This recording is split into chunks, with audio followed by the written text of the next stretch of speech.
Mes amis de Gémeaux, bonjour et bienvenue dans votre tirage général. Ceux qui me découvrent, soyez les bienvenus. Cette chaîne est la vôtre, bien sûr, ça n'est que la vôtre. Alors, mes amis Gémeaux, qu'est-ce que je peux dire d'un premier point de vue comme ça? On a une arcane majeure, deux arcanes majeures, le pape et la lune. On a du denier un peu, on a un peu de coupe, beaucoup de bâtons. Oui, beaucoup de coupe aussi. Un peu de nouveau, c'est un peu équilibré, il n'y a pas trop de réflexion, on n'est pas trop à se prendre la tête, c'est très bien. Toutefois, je vois quelqu'un qui pourrait un petit peu s'ennuyer et qui cherche des solutions pour se désennuyer. Voilà, voilà ce que j'ai le sentiment qui ressort là un peu. Hein. On a cette, voilà, on est un peu à la recherche d'un équilibre. D'ailleurs, votre énergie donc qui va circuler, c'est la carte de la loi. Cette carte-là est elle peut vouloir dire plusieurs choses. Peut-être que certains d'entre vous cherchent des vérités à travers les usages et les coutumes de la société, dans une certaine rigueur, une certaine vérité. Donc on peut être à la recherche d'une vérité de soi, bien sûr, d'une vérité aussi par rapport à la relation avec l'autre. Et puis, on est peut-être aussi en train de trancher, de prendre des décisions, de faire un état de son présent pour mieux déterminer son avenir. Ça peut vouloir dire ça aussi dans votre tirage. Il y a quelqu'un qui se regarde dans le miroir, mais non pas le miroir de soi-même, c'est un miroir par rapport aux autres personnes de la société, les personnes qui nous entourent bien sûr, mais avec un cercle beaucoup plus élargi, où on pourrait être enclin à trancher dans les rapports avec les autres, à faire toi je te veux plus, toi je te veux, toi j'aime bien ce que tu fais, toi j'aime pas ce que tu fais, et avec tout ça vous faites un petit amalgame, un petit bouquin, une petite recette, et vous l'appliquez à vous-même. Moi je vois bien ça comme ça. Alors vous rentrez d'ailleurs avec une énergie assez dynamique de réalisation de ses rêves ou de matérialisation de ses rêves. Je vous disais de chercher cette vérité. Vous cherchez la vérité, une vérité, je pense vraiment, qui est très profonde par rapport à vous. Hein. La loi, c'est vraiment la juste vérité. Voilà, c'est ça. Et vous, votre juste vérité, elle sort de vos rêves. Elle se matérialise. On discute. On se dit, ah punaise, je ferais bien telle ou telle chose pour mon avenir ou pour l'avenir de mes proches. Et on a, c'est vraiment une sécurité. On a tellement observé les autres, ou on observe les autres, que l'on se dit, bah, je vais prendre ça des autres parce que ça, moi, ça va me nourrir. Et avec ça, je vais me faire une jolie histoire. Je vais mettre du rêve dans ma vie. Et je vais, en plus, j'ai le fait de l'expliquer, eh bien, on a la confiance des autres. Et quand on a la confiance des autres, on est drainé, on est nourri et on est dans l'abondance. Alors certes, vos projets sont encore à l'état de balbutiement, c'est encore quelque chose qui n'est pas tout à fait clair, mais avec les autres qui vous entourent, avec la confiance de ceux qui connaissent les choses, eh bien vous êtes porté et vous savez que vous allez vers la réussite. Voilà, c'est ça. Donc on est encore dans cette réflexion de où vais-je, voilà. Mais on sait déjà qu'on veut aller dans cette direction-là. Environnement favorable, c'est l'as de bâton. Donc l'as de bâton, c'est vraiment l'énergie de feu, de se mettre en action, on sort de sa coquille, on découvre le monde, donc je ne sais pas, quelqu'un qui vous porte probablement, mais on a cette énergie de se dire, allez, demain je m'en vais à la mer, allez hop, demain je m'en vais à la montagne, demain j'écris un livre, demain je fais ça. Vous voyez, vous avez cette énergie-là d'action. Autour de vous, il y a de l'action, et de la nouvelle action. C'est des nouveaux projets, c'est pas le truc qui se poursuit. Alors oui, bien sûr, vous poursuivez votre vie, mais c'est ah chouette, quelque chose qui illumine ma vie. Voyez, ça vous fait trancher, ça va avec la loi. C'est l'illumination, la projection de vie, de se dire chouette, demain je réalise quelque chose. Environnement défavorable, attention à ceux qui croient tout savoir. Le pape, c'est la personne qui a beaucoup appris, qui a beaucoup de connaissances et qui juge. Alors, c'est un jugement moral. Et ce jugement moral, ce n'est pas la loi. Le jugement moral, il renvoie plutôt à quelque chose de religieux, de transcendant, d'une vérité que l'on a au fond de soi et qui relève des usages, des coutumes, du savoir ancestral. La loi, c'est la réalité du présent. C'est la vérité écrite pour tout le monde. celle qui s'applique à tous. Le pape, il est beaucoup plus ésotérique. Alors, le pape peut aussi dire que le fait que vous trouviez votre vérité autour de vous, pragmatiquement, fait que on peut être aussi très bien avec soi. On peut avoir confiance. On est vraiment dans une dynamique de confiance. Auquel cas, on va nous dire de faire attention à ne pas se laisser avoir par cette ouverture d'esprit que l'on pourrait avoir et on pourrait signer tout et n'importe quoi parce qu'on a confiance. Voilà. Et là, c'est l'ego qui parle, de dire je sais que ma vérité est là, je le ressens au plus profond de moi, mais là ce serait une vérité tronquée. Et là on parle bien de vous. Hein. Donc ça veut dire qu'attention effectivement que par rapport à ce que vous voyez autour de vous et par rapport au fait que ça vous propulse en avant et que ça vous donne effectivement des nouvelles idées, des nouvelles actions, etc. Faites attention que votre vérité ne fasse pas légion dans votre tête et que ça ne crée pas une vérité qui soit tronquée par rapport à la vérité de la loi. Vous voyez, vous avez cette ambivalence d'action là qui est un peu gênante, à mon sens. Mais c'est pas grave, hein, c'est pas grave. En tout cas, c'est gênant parce que dans votre présent, ça crée cette espèce de doute et d'ennui. À savoir, la réalité, elle est là, mais ma vérité, elle est là. Et il y a une dissonance. Et en plus, ça nous renvoie à cette image du passé. Parce que le pape qui est défavorable, qui nous envoie à nos ancêtres, aux connaissances ancestrales, aux religions, aux histoires surnaturelles, tout ce que vous voulez, même si c'est des choses que l'on renouvelle de génération en génération et qui est un savoir qui se communique de façon ancestrale, c'est quelque chose qui vous maintient dans votre passé. Et votre présent est fait de ce maintien dans le passé, de regretter ce qu'il y avait de bien dans le passé. Vous savez, très souvent on dit « c'était mieux dans le temps, c'était mieux quand on faisait ça ». Pourquoi? Parce qu'on était protégé, peut-être, dans le temps.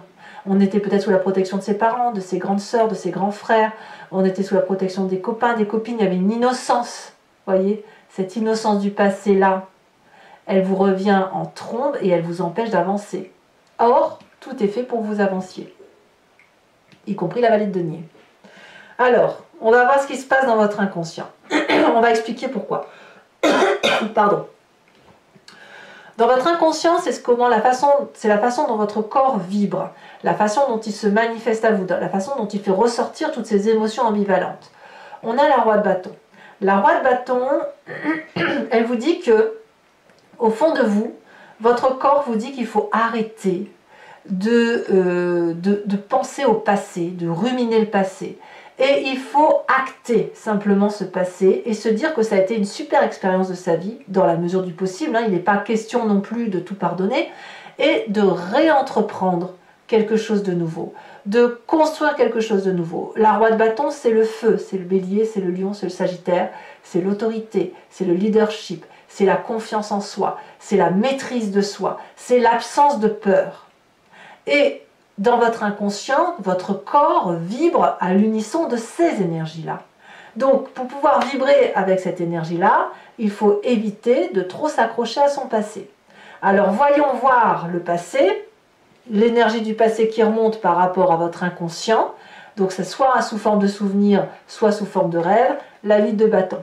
C'est vite, vite, vite, courons, courons, courons, vite faisons les choses avant qu'elles ne s'échappent. Ça, c'est votre passé. Vous venez d'un passé, ou vous pensez au passé, qui dit que les choses devaient être réalisées vite, passionnément. C'était de la communication. Vous compreniez les choses très très vite. Alors avec qui, j'en sais rien, mais c'est à vous de me dire hein, d'ailleurs. Hein. Mais vous êtes maintenu dans ce passé-là, dans cette histoire du passé-là, parce que il y a eu beaucoup de communication par rapport à ce passé. On vous a communiqué des valeurs morales. Et ces valeurs morales-là, elles vous empêchent un petit peu d'aller pleinement vers cette réalisation de vallée de denier. Parce que la vallée de denier, c'est quelqu'un, c'est comme l'adolescent qui grandit et qui va vers des projets de réalisation de soi. Alors vous les avez, mais il y a quelque chose qui vous retient de votre passé. Je vais vous dire une bêtise, mais par exemple, si on vous disait que les ancêtres de notre famille cultivaient la terre, eh bien, vous continuez à cultiver cette terre, alors qu'en fait, ce que vous avez envie de faire, c'est voyager. Vous voyez, l'idée, elle est là. C'est-à-dire, c'est pour ça que vous regardez autour de vous ce qui se passe dans la réalité des autres et que vous prenez un peu tout ce qu'il y a de bien autour de vous, parce que vous avez des rêves qui ne demandent qu'à être matérialiser, vous en discutez, on vous dit que c'est super, allez, on y va, on fonce, oui, mais paradoxalement, on est maintenu dans cette discussion du passé et ça crée de la nostalgie. Est-ce qu'on peut faire une réalisation de ses rêves sans faire du mal à son passé, sans trahir son passé? Et dans votre corps, tout vibre au son de « allez, on y va, on fonce ». Alors, que me dit votre futur proche? Eh bien, vous foncez. Vous foncez, puisque la 10 de bâton, je vois que la bougie coule un peu, ça m'a inquiété. La 10 de bâton nous dit que vous allez littéralement aller jusqu'au bout de vos forces physiquement et que vous allez faire le choix, effectivement, de vibrer à l'unisson de ces nouveaux projets, de ces nouvelles actions et d'écouter votre corps. Alors, est-ce que vous allez le supporter physiquement? Je ne sais pas. Il n'y a que vous qui pourrez le dire. Alors on verra bien sûr aussi avec l'approfondissement de Vimeo. Mais est-ce que vous pourrez supporter ce poids de dire je vais à fond? Je ne sais pas. Je ne sais pas. Dans votre état d'esprit en tout cas, ce qui se passe dans votre conscience et ce dont vous avez complètement connaissance, c'est que la vallée de coupe, elle a besoin de vibrer passionnément. Elle attend des nouvelles d'une personne. Elle attend, oui, moi je pense que vous attendez des nouvelles d'une personne pour aller avec cet as de bâton et cette vallée de denier. Peut-être que vous attendez des nouvelles d'une personne pour trancher, pour prendre des décisions dans votre réalité. C'est un peu ça. C'est pour ça aussi peut-être que dans ce présent, on a une forme d'ennui ou de nostalgie du passé parce qu'on se dit mais quand est-ce qu'elle va venir me dire qu'on peut y aller, qu'on peut aller de l'avant, voyez? Et c'est pour ça qu'il y a une forme d'impatience aussi dans votre vie actuellement ou dans votre tête parce que ça va peut-être pas assez vite. Alors, quelle est l'influence de la famille et des amis autour de vous? C'est beaucoup, beaucoup d'amour. Les gens, alors peut-être que vous allez rencontrer quelqu'un qui va vous épanouir à travers votre nouvelle ambition d'aller de l'avant. As de coupe et as de bâton, c'est vraiment une nouvelle action d'amour. Hein. Donc, de nouveaux projets affectifs, peut-être une maternité, peut-être, voilà, on se découvre une nouvelle passion avec la famille et les amis. On les aime de plein feu, peut-être. Voilà, on redécouvre les gens ou on découvre quelqu'un. Ça, c'est vous qui voyez. Mais l'as de coupe, c'est vraiment une très très belle et douce énergie. Peut-être que le fait que vous ennuyez dans votre présent fait que vous donnez peut-être un peu plus d'amour aussi à ceux qui vous sont proches. C'est possible aussi. Conséquence de vos actions et de vos pensées sur vous-même, c'est la carte de la Lune. Vous allez être un petit peu paumé.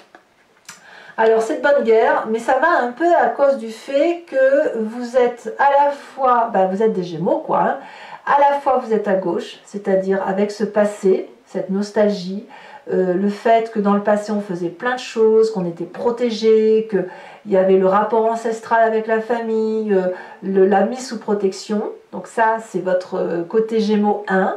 Et le côté Gémeaux 2 qui dit que on a envie de se réaliser, de trancher, de faire d'autres choses, d'être plus dans une réalité présente plus qu'une réalité passée.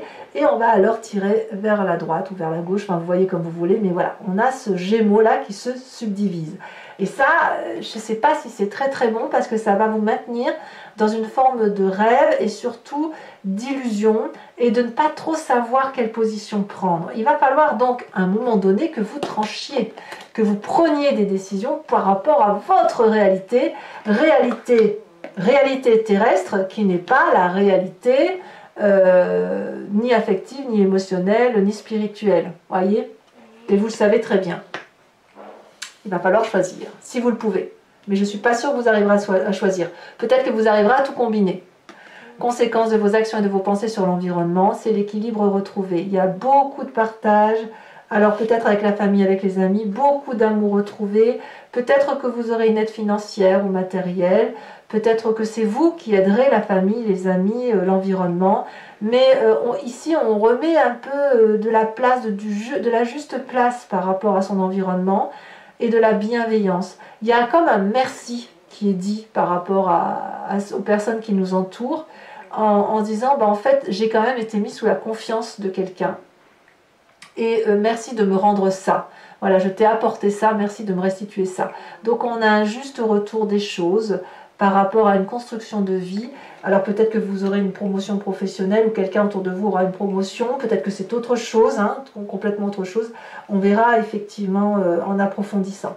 Alors voilà, mes amis Gémeaux, maintenant on va approfondir avec le Lucid Dreams. Donc pour ceux qui ne me connaissent pas, je recouvre le jeu et je fais son approfondissement sur Vimeo. Si vous voulez suivre la suite, il vous suffit de cliquer sur le lien que vous avez en description. Vous êtes renvoyé sur Vimeo et notamment sur la playlist de votre signe. Vous choisissez sur location pour l'approfondissement de cette vidéo uniquement ou l'abonnement pour avoir accès à vos vidéos sentimentales également, en plus de ces vidéos générales. L'abonnement se renouvelle tous les mois, mais vous êtes libre de supprimer cet abonnement, de ne rien prendre du tout ou de ne prendre que de la location. C'est vraiment au mois par mois, c'est vous qui décidez. Voilà. Allez, c'est parti.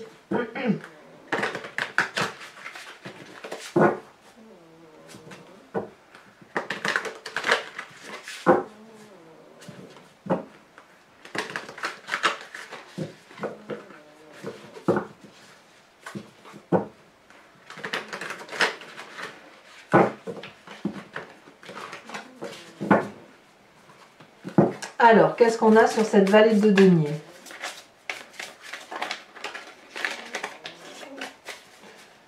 Allez, un message clair pour mes amis Gémeaux. Oh, voilà, ça saute déjà. La 3 de bâton. Très bien. Ça, c'est votre énergie entrante. Avec l'énergie favorable environnementale, on a le... Je vais dire la princesse. J'ai toujours la princesse, c'est pas la princesse, c'est la magicienne. Mais c'est pas... C'est la papesse. Voilà, c'est la papesse. Vous voyez, on a le pape et la papesse. Donc, c'est vraiment l'intuition féminine hein, qui doit dominer. Hein. Environnement défavorable, c'est la reine de Pentacle.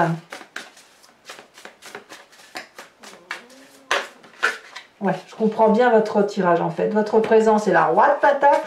Waouh! Va falloir s'ancrer, hein, mes amis Gémeaux. Ici, elle saute sur l'inconscient. On a la 6 d'épée inversée.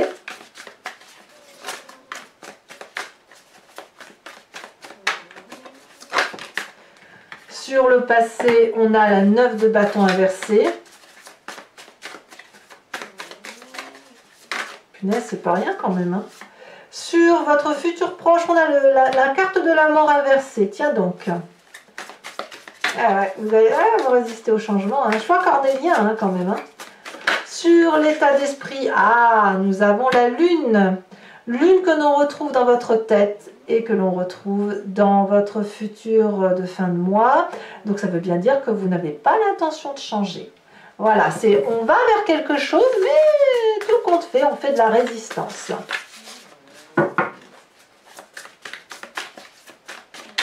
Ça c'est bien du Gémeaux, ça. Ça, je le sais bien du Gémeaux. Moi, j'ai que ça autour de moi, des Gémeaux, que j'adore, bien évidemment. Je les attire comme des aimants. Allez, donc, la famille et les amis, elle me dit 9 d'épée inversée. Voilà, c'est bien. Conséquences de vos actions et de vos pensées sur vous-même. On a quand même la page de coupe. Hein. Oui. Vous n'arrivez pas à choisir. Et conséquences de vos actions et de vos pensées sur l'environnement.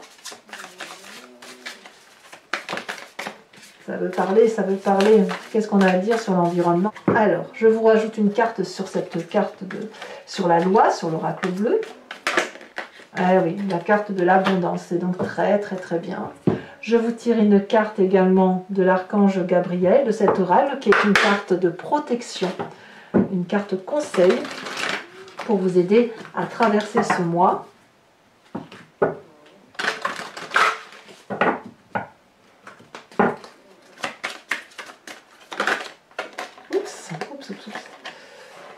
Je retire parce que j'aime pas, il y en a trop qui sont sortis, j'en veux qu'une seule. Ici, amour inconditionnel, oh que c'est joli. Voilà, je vous tirerai également 5 cartes du grand jeu de Mademoiselle Lenormand qui va vous parler un peu de votre passé, votre présent et votre futur, ce sur quoi vous devez vous focaliser. Sachant que vous pouvez vous poser une question si ce tirage résonne particulièrement en vous, ou alors vous laissez porter par le jeu. Et j'ai remarqué au fil de mes guidances personnalisées que parfois les gens se posaient une question et le grand jeu Mademoiselle Lenormand focalise sur autre chose. Et ça n'est qu'avec le retour d'expérience que les gens comprennent pourquoi il fallait effectivement se focaliser sur la vérité donnée par ce jeu plutôt que par la réalité que l'on croyait avoir. Allez, voilà mes amis Gémeaux, eh bien j'espère que ce tirage vous aura convenu. N'hésitez pas à vous abonner, c'est important pour le suivi de la chaîne, à commenter, partager, liker, moi j'adore vous lire. Et en tout cas, je vous dis à très bientôt. Bisous bisous.